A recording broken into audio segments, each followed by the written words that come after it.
Today, dishonorable Haynes, Jenkins, we are talking about LeBron James and the decision 10 years later. Everybody remembers where they were. If you don't remember the decision, it was when LeBron James went on to ESPN and kicked Cleveland in the teeth and told everybody he was going to Miami, and everybody pretty much hated it except for me.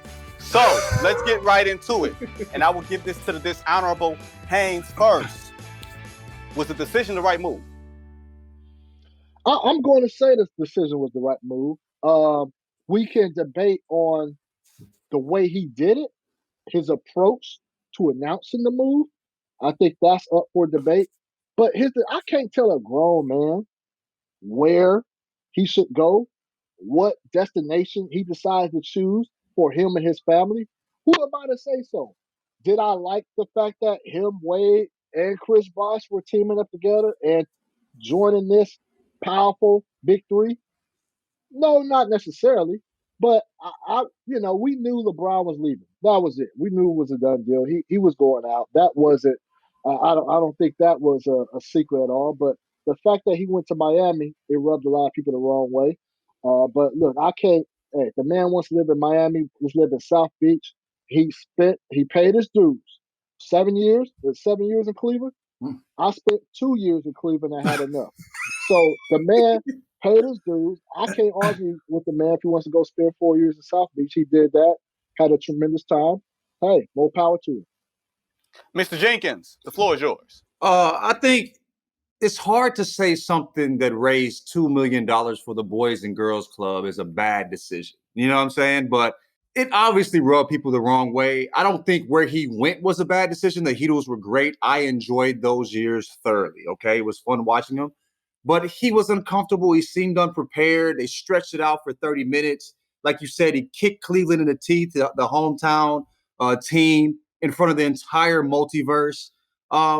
Just donate the money to the kids and go and announce it regularly. I do think it might have been a better decision for him to go to Chicago, though. They had the better team, you know what I'm saying, as far as like the players that were available. And they still had money to get another star. So they could have got Wade to go up there to Chicago, had Rose, had Joe Kim, who was a multiple-time All-Star. I might have stretched out Rose's career a little bit if he didn't, wasn't pushing as much. I think they were a better team and they would have been a little younger too. So, Mr. Jenkins, you have gotten ahead of the court. Oh. And answered the question that was not yet asked. Oh, I'm sorry. But in the interest of fairness, okay. in the interest of fairness, you just mentioned the Bulls. Yeah. Was there any other team that you felt like that he could or should have gone to besides the Chicago Bulls? No, I think the Bulls are the best bet. The Knicks were still the Knicks. I don't see him. I don't see him being successful up there. I think the Clippers were the other option. He definitely should have stayed in Cleveland. Cleveland, like you said, he gave 7 years to Cleveland. They couldn't get anybody around him. When he left, they became a lottery team immediately. So obviously the team wasn't all that good. So no, I think the only other real option he should have chosen was probably the Bulls. Well, New York was always intriguing. That's one of LeBron James's favorite venues to perform at. So I think any superstar when they test free agency, look, the Knicks being a laughing stock that they have been over, what has it been? 2 decades, close to 2 decades now.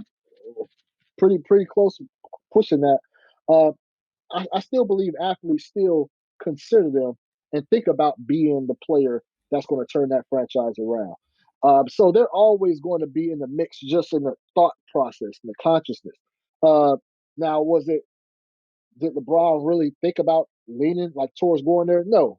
You have to look at Chicago, look at Miami. But I will say this about Chicago, is that knowing LeBron how I know him, I just don't feel like Chicago as a whole opened this door to LeBron. I think the organization did, but obviously D Rose, he's that dude. He's just going to be like, you come.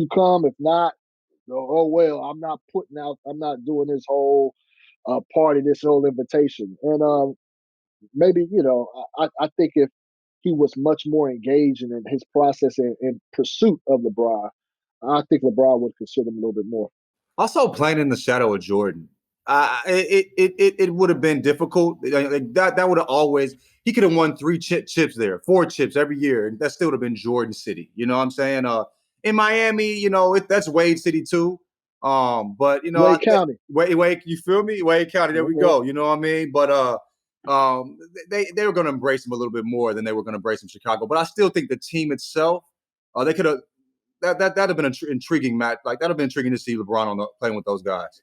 Okay, may I present another point to both of you gentlemen? If you talked about a team stacking the deck and not liking the Heat stacking the deck would have been stacked even greater in Chicago than it would have been in Miami with a young and upcoming Derrick Rose. And you guys also have to figure in, this is not a champion LeBron James that we are talking about. This is LeBron James that needed Dwyane Wade to sort of show him a little bit in terms of infrastructure. He needed Pat Riley and Eric Spoelstra. I don't think the Chicago organization had that type of stability. They lucked into Derrick Rose, but they don't think they had done too much right outside of that. So as the judge, I will call Bula on both of the arguments for the Bulls, considering that I presided in Chicago and have firsthand knowledge of some of the dysfunction in Chicago. And no, LaJethro, I will not hear any other argument. This is 10 years since the decision. Yes. Players have taken matters into their own hands. You got to think. Dwight Howard was in Orlando as a top 5 player. Chris Paul was still a New Orleans Pelican at the time. Carmelo Anthony was still in Denver. Mr. Haynes, players take matters into their own hands a lot more than they did 10 years ago and in previous eras. Is this a good thing or a bad thing for basketball? The floor is yours. Is it a good thing or a bad thing for the league to have this player empowerment? Look, I want to say this. I think for the most part, players have done a good job in picking situations that would make the NBA as a whole much more prosperous. Yeah, I don't think you can really argue with some of the decisions that some of these free agents have made. So with that being said, I don't have a problem with player empowerment because for so long the narrative was it was okay for owners, teams to trade players, and the players had to go away and say anything. There was never any outcry. Fans didn't come to their defense. But the moment a player chooses his own decision or chooses to request a trade, then here comes the outcry. So it was always a contradictory there. So I like the fact that the league, owners, teams are, they're front and center now, and I think people can get a better gauge on what actually goes on in the business, how this thing actually works. So I don't have a problem with it, but I think it's just been a couple of instances that have been kind of that wasn't necessary. Mr. Jenkins, I have a different question for you. Do the individual players have a responsibility to the league to ensure competitive balance, to go play in the marquee markets, to make sure that the league as a whole thrives, or is their only responsibility to themselves in their own careers? I don't think the players have a responsibility to the league. The league hires people to make sure all these things happen. They should create rules to prevent, things from players from making decisions that will affect the league in that way. I when it comes to people making decisions for themselves, when it comes to the human factor, I like the thought of players deciding where they want to be employed. You know what I'm saying? As much as I hated KD's decision to go to the Warriors, I understand why he want to leave Oklahoma City and go to the Bay. You know what I'm saying? Also, there's a lot of money to be made in Silicon Valley for these players that go in out west too as well. So, long term, when it comes to him and his family, his responsibilities, that was the best decision for me as a basketball player. I despised it. You know what I'm saying? So, do they have a responsibility to the league? I would say no. I would say these players need to make the best decision for themselves. This is a business, and everybody treats it like a business, and everybody wants to be mad when players don't do the same. And I think that's unfair. As the judge, I am supposed to be impartial here, but I tend to side with employee over employer, which is why this is the high court of the Supreme Court of Yahoo Sports. I do believe that players have an obligation to the game. Players have an obligation to the game to leave the game in a better position than which they inherited it. Now, whether that means teaming up that is a whole nother story, because the media, as you folks are all acquainted with, the media frames these things called legacies and frame these things called agendas that the players clearly pay way too much attention to. So if there's a way to balance the need of the game, the need of yourself, the need of the moment, I don't know if there's a perfect balance between the three. I think it's an individual decision for everybody, but I do think that players who belong to history, and when I say players who belong to history, I mean LeBron James, I mean Kevin Durant, I mean Stephen Curry. Those are the players who don't belong to the time. Those are the players who belong to history, have a different responsibility than every other marquee free agent of their day.